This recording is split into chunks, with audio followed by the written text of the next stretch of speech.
Ces derniers temps, c'est chaud. Tu n'as pas entendu là-bas. Oh, bien aimé. Ça, ce sont des bêtises. Alléluia. Ça, ce sont des bêtises. Vous êtes des mamans, respectez-vous. Amen. Vous êtes des mamans, respectez-vous. Vous avez des enfants à la maison, bien-aimés. Quels sont les exemples que vous donnez à vos enfants? La maladie, ça devient ma maladie. Ma maladie, mais comment tu vas recevoir la guérison? Tu ne donnes pas à Dieu sa place, bien-aimé. Tu ne fais que penser que je n'ai pas encore de papiers, je n'ai pas encore des enfants, je n'ai pas encore ceci. Et ton problème prend la place de Dieu, bien-aimé. Ça, c'est l'idolâtrie. Parce que l'apôtre Paul a dit, bien-aimé, je ne veux pas que vous soyez dans l'ignorance de ces choses. Ces choses vous toujours là, chaque week-end, tu es dans des boîtes de nuit. Chaque vendredi, samedi, dimanche, bien-aimé, c'est comme si c'était vraiment un abonnement. Vendredi, samedi, dimanche, c'est comme si tu travaillais dans une boîte de nuit. Et pourtant, tu n'es qu'une cliente, bien-aimée. Tu n'es que là-bas pour boire, pour manger, pour boire, pour manger, pour te divertir. Bien-aimé, c'est de l'idolâtrie. Shalom, peuple de Dieu. Shalom, la famille 100% Jésus-Christ.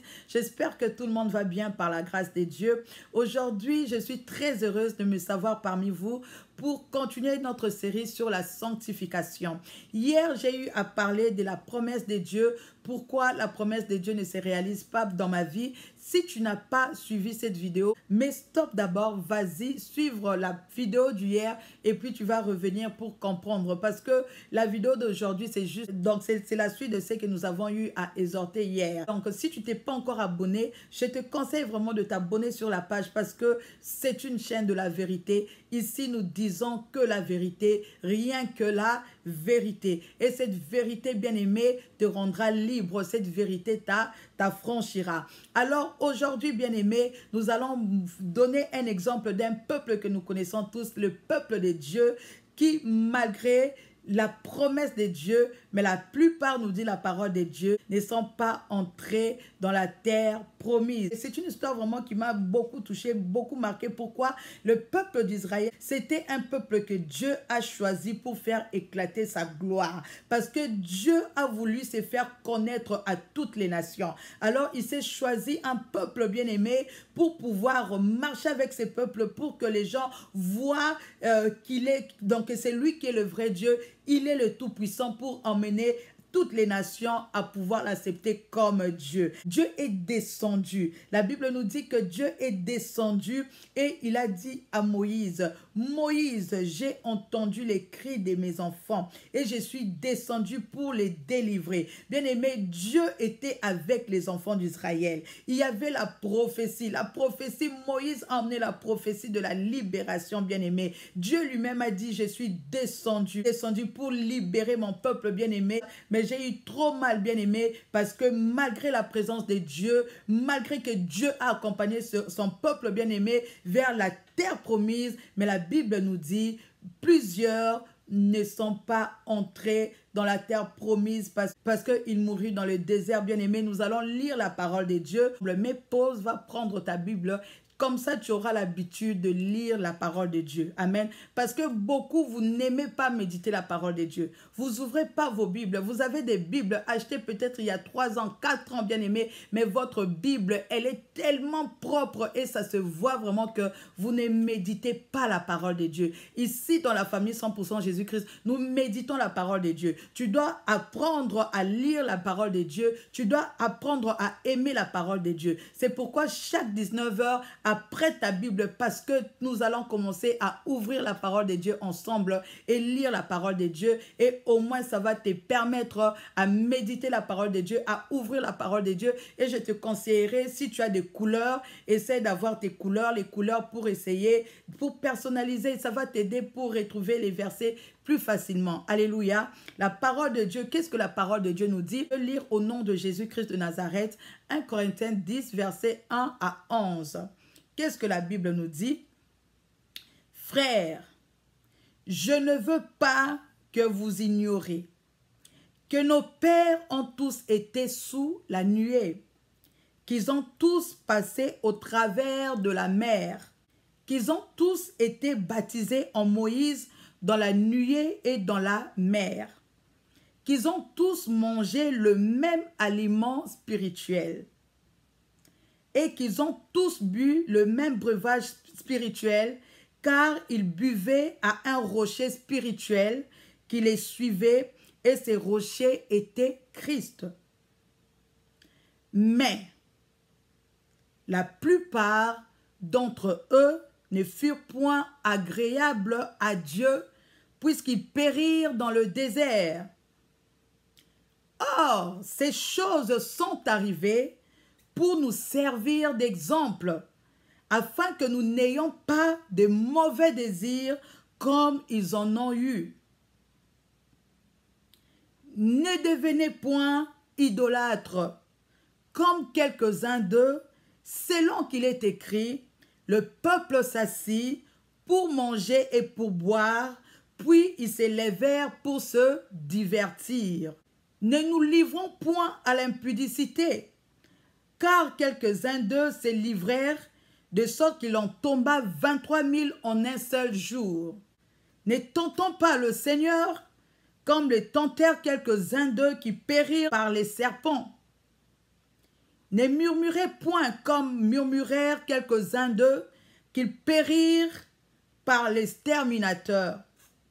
Ces choses leur sont arrivées pour servir d'exemple, et elles ont été écrites pour notre inscription, à nous qui sommes parvenus à la fin de ces siècles. L'apôtre Paul a dit, « Frères, je ne veux pas que vous soyez dans l'ignorance. Je ne cesse de le répéter, mon peuple périt faute de connaissance. » Tant que tu vas continuer à zapper cette vidéo, tant que tu vas continuer à mettre stop bien-aimé après 1 minute, 2 minutes, donc tu ne suis pas la vidéo jusqu'à la fin, bien-aimé, tu vas ignorer beaucoup de choses et cette ignorance, bien-aimé, te détruira.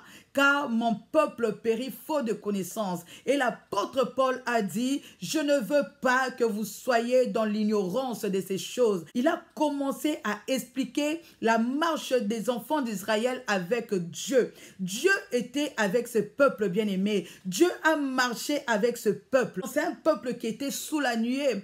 Ils ont eu à traverser la mer. Ils ont été baptisés bien-aimés. Dieu s'est manifesté dans toute sa puissance.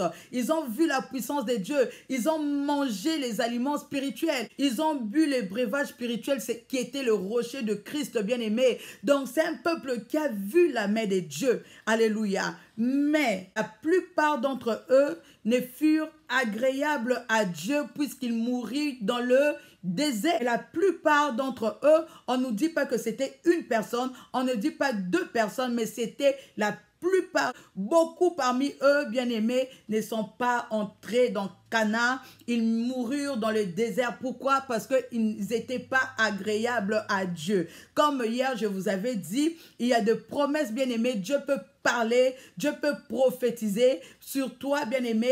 Maintenant, la réalisation de cette promesse ne dépend que de toi. Dans le peuple d'Israël, n'avait pas que la promesse, mais ils partaient déjà vers leur promesse. Et Dieu les accompagnait, bien-aimés. La plupart d'entre eux ne furent point agréables à Dieu parce qu'ils moururent dans le désert. C'est-à-dire qu'ils n'ont pas pu toucher à la promesse de Dieu. Pourquoi? Parce qu'ils n'étaient pas agréables à Dieu. Rappelez-vous de l'exhortation d'hier. Je parle à une nation, à un royaume de bâtir. Mais si cette nation ou ce royaume ne fait pas ce qui est droit à mes yeux, je me répands. Alléluia. Et nous voyons cela, ça c'est l'un des exemples bien-aimés. Ils ne sont pas entrés dans Canaan. Pourquoi? Parce qu'ils n'étaient pas agréables à Dieu. Dans le verset 6, « Or ces choses sont arrivées pour nous servir d'exemple, afin que nous n'ayons pas de mauvais désirs comme ils en ont eu. » Et quels étaient ces mauvais désirs? Alléluia. Maintenant, nous allons voir le verset 7. Qu'est-ce que le verset 7 nous dit? « Ne devenez point idolâtres comme quelques-uns d'eux, selon qu'il est écrit, le peuple s'assit pour manger et pour boire, puis ils se levèrent pour se divertir. » Bien-aimé, l'idolâtrie, ce n'est pas seulement le fait de se prosterner devant les statues. L'idolâtrie, ce n'est pas seulement le fait de prier d'autres dieux. Bien-aimé, l'idolâtrie aussi, c'est le fait de manger, boire, se divertir, bien-aimé. Lorsque le divertissement devient ta priorité, bien-aimé, et crois-moi, tu deviens idolâtre. Ce peuple-là, on n'a pas dit qu'ils ont insulté. C'est un peuple, bien-aimé, qui se sont assis, qui ont bu, qui ont mangé, bien-aimé. et faisaient la fête. Dans certains peuples qui faisaient la fête, mais tout le temps, ils étaient toujours dans les fêtes. Et peut-être toi également, tu es en train de vivre la même vie, bien-aimé. Tout le temps, tu es dans les fêtes. Tout le temps, tu es dans les boîtes de nuit. Tout le temps, tout le temps, tout le temps. Tu es toujours là dans les nganda. Tu n'as pas de temps pour Dieu. Tu n'as pas de temps pour prier. Tu n'as pas de temps pour chercher Dieu, bien-aimé. Mais tu as tout dans ta tête, c'est seulement dans les nganda. Ta tête, c'est seulement dans les boîtes de nuit. Ta tête, c'est dans les fêtes, bien-aimé. Tu aimes le divertissement. Tu aimes la boisson. Tu aimes manger, bien-aimé. Tous les jours, c'est ça ta vie. Et crois-moi, tu deviens idolâtre. Et de l'idolâtrie, bien-aimé, ils n'étaient pas agréables à Dieu. Aujourd'hui, nous allons juste parler de ce premier point. Nous allons continuer demain. C'est pourquoi demain, sois là. Ces peuples bien-aimés, la Bible nous dit, bien-aimés, ils mangeaient, ils buvaient. Ils étaient dans le divertissement, bien-aimés. Ils ont oublié la promesse de Dieu. Ils ont oublié leur finalité. Ils ont oublié qu'ils étaient en train d'avancer vers Canaan. Ils ont commencé à boire et à manger, à danser. Et la Bible nous dit que ça, c'est de l'idolâtrie. Alléluia. Dieu te dit dans Jacques 4, bien-aimé, que celui qui aime le monde s'est fait ennemi de Dieu. Nous allons voir ce passage. Je suis en train d'aller mollo, bien-aimé. Celui qui aime le monde s'est fait ennemi de Dieu. Nous allons voir ça aussi. Lorsque tu aimes le monde, bien-aimé, tu aimes le monde, tu es tout le temps distrait, tu es tout le temps dans les fêtes, dans les boîtes de nuit, bien-aimé. C'est ça ta vie. Toi, donc, c'est ça ta vie. Tu ne t'occupes même pas des choses de Dieu. Tu ne t'occupes même pas de la prière. Tu ne pries pas. Tu ne médites pas la parole de Dieu. Tu ne bâtis pas ta priorité, ce n'est même pas de bâtir une relation personnelle avec le Seigneur. Mais toi, c'est toujours les fêtes, c'est toujours les photos sur Facebook, c'est toujours des choses bizarres, bien aimé. Toujours là, chaque week-end, tu es dans des boîtes de nuit. Chaque vendredi, samedi, dimanche, bien aimé, c'est comme si c'était vraiment un abonnement pour toi. Chaque vendredi, samedi, dimanche, c'est comme si tu travaillais dans une boîte de nuit. Et pourtant, tu n'es qu'une cliente, bien aimée. Tu n'es que là-bas pour boire, pour manger, pour te divertir. Bien aimé, c'est d'aimer les boîtes de nuit. Au lieu d'aimer les fêtes, bien aimé, aime Dieu. Notre Dieu, c'est un Dieu jaloux. Lorsque tu prends tout ton temps, tu mets sur les réseaux sociaux. Peut-être toi, c'est pas les boîtes, mais toi, c'est sur les réseaux sociaux. Tu prends tout ton temps, bien aimé, c'est dans ces Facebook, c'est Twitter, c'est Snap. Bien aimé, sache que tu deviens idolâtre. Sache que tu deviens idolâtre. Et lorsque tu es idolâtre, même si Dieu avait parlé, même si Dieu avait promis, même si Dieu avait dit que je vais te lever, tu seras l'archibishop, bien-aimé, dans l'idolâtrie. Dans l'idolâtrie, bien-aimé, tu ne verras pas la main de Dieu. Lorsque tu es idolâtre, tu ne verras pas la main de Dieu. Bien-aimé, il faut sortir de la distraction. Il faut sortir de la distraction. Vous voyez les réseaux sociaux, bien-aimé. Même les personnes qui ont eu à faire ces réseaux sociaux, leurs enfants n'utilisent pas ça comme nous les utilisons. Alléluia. Leurs enfants n'utilisent pas ça comme nous les utilisons. Mais nous sommes là à faire des bêtises, à faire des randos. Si c'est quoi là, bien-aimé, dans les réseaux sociaux, et nous passons notre temps. Facebook est devenu comme un dieu. Là, tu te réveilles, tu mets directement c'est les téléphones, là où tu as mis le téléphone. Et puis tu restes là dans les lits. Tu commences à checker les messages et tu te rends compte que tu n'as même pas prié, tu n'as pas adoré, mais tu as passé 4 heures du temps sur Facebook. Et tu vas te réveiller, surtout les mamans qui ne travaillent pas là. Tu vas te réveiller et tu vas peut-être prendre la douche et tout, tu vas manger. Après là, tu manges, mais il y a toujours balobinini, mikolo, ezaya koyinda. Oh, qu'est-ce qu'on a dit? Oh, aujourd'hui, c'est chaud, hein? Ces derniers temps, c'est chaud. Tu n'as pas entendu là-bas? Oh, bien aimé, ça, ce sont des bêtises. Alléluia. Ça, ce sont des bêtises. Vous êtes des mamans, respectez-vous. Amen. Vous êtes des mamans, respectez-vous. Vous avez des enfants à la maison, bien aimés. Quels sont les exemples que vous donnez à vos enfants? Parce que les filles copient les mamans. Les garçons copient les papas. Dans notre génération, et les papas, et les mamans, les songi, tout le monde songi, tout le monde s'occupe des affaires de l'autre. Et pourtant, la Bible nous interdit cela. La Bible nous interdit. L'apôtre Paul a dit, il faut t'occuper de tes propres affaires. Mais tu es tellement dans la distraction, bien-aimé, et le téléphone devient ton Dieu. Facebook devient ton Dieu. Si tu n'es pas à la maison, c'est que tu es dans une boîte de nuit, tu es en train de danser, tu es en train de boire, tu es en train de te divertir, bien-aimé, et tu ne donnes pas à Dieu sa place. Alléluia. Tu ne donnes pas à Dieu sa place. Tu es tout le temps, tu es en service d'exemple. Dans ce que Dieu a fait à l'un, il le fera aussi à l'autre. Ce qu'il a fait aux enfants d'Israël, il le fera aussi dans notre génération. Bien-aimés, donnons la place à Dieu. Sortons dans l'idolâtrie. Arrêtons l'idolâtrie, bien-aimés. Arrêtons de vivre dans l'idolâtrie. Parce que Dieu et l'idolâtrie, il dit concernant l'idolâtrie, il punit de 4e jusqu'à la 5e génération. Bien-aimé, essaye de faire l'examen de conscience. Est-ce que tu donnes à Dieu la place qu'il le doit, ou c'est Facebook qui a pris ta vie? Ou peut-être que ce sont les divertissements qui ont pris la place de Dieu dans ton cœur, bien-aimé. Si c'est le cas, confesse tes péchés, réponds-toi, demande à Dieu pardon. Parce que si tu restes dans l'idolâtrie, bien-aimé, ça, crois-moi, même si Dieu a eu à parler, la manière dont il a traité les enfants d'Israël, c'est de la même manière qu'il te traitera parce qu'il est le Dieu juste.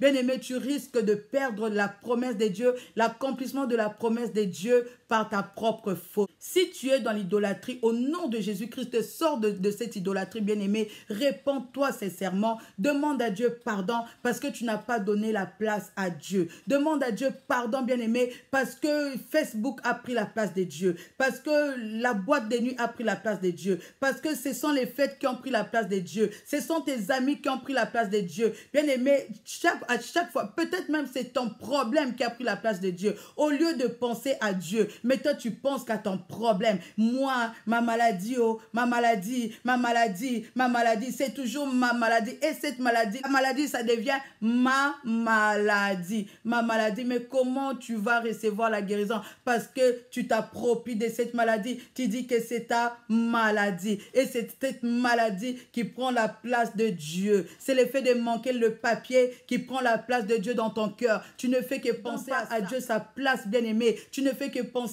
que je n'ai pas encore de papier, je n'ai pas encore des enfants, je n'ai pas encore ceci. Et ton problème prend la place de Dieu, bien-aimé. Ça, c'est l'idolâtrie. Et lorsqu'il s'agit de l'idolâtrie, Dieu punit le péché du Père au Fils jusqu'à la 4e et la 5e génération. Bien-aimé, réponds-toi, toi qui es idolâtre. Réponds-toi, toi qui aimes le monde plus que Dieu. Réponds-toi, toi qui aimes le téléphone plus que Dieu. Toi qui aimes ton mariage plus que Dieu. Toi qui aimes ton problème plus que Dieu, bien-aimé. Réponds-toi, parce que si tu te réponds pas, Dieu va se repentir. C'est maintenant, ce sera maintenant Dieu qui va se repentir. Il va se repentir, bien-aimé, de toutes les promesses qu'il a eu à te faire. N'oublie pas, bien-aimé, que Dieu, il peut parler. Si tu fais des choses qui sont mal à ses yeux, il va se repentir du bien qu'il a prévu te faire. Que Dieu te bénisse abondamment, abondamment. N'oublie pas de partager la vidéo.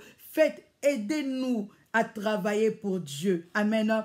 Invitez vos amis bien-aimés. Le nombre des abonnés ne me permet pas de faire des vidéos de plus de 25 minutes. À chaque fois que je veux télécharger une vidéo de plus de 25 minutes, ça refuse, bien-aimé. J'ai besoin à ce que les gens viennent s'abonner. Demande à tes amis de venir s'abonner. Prends cette vidéo, partage cette vidéo parce que nous devons faire des exhortations de 25 minutes, peut-être même 30 minutes. Pourquoi? Parce que vous devez connaître la parole de Dieu. Dieu dit, le manque de connaissance te détruira. Donc, que Dieu te bénisse abondamment. Sois béni au nom de Jésus. N'oublie pas, aide-nous à faire l'évangélisation. Partage la vidéo, comme ça va nous permettre de prendre du temps vraiment d'aller en profondeur dans les exhortations. Que Dieu vous bénisse abondamment. On se voit demain à partir de 19h. Bye.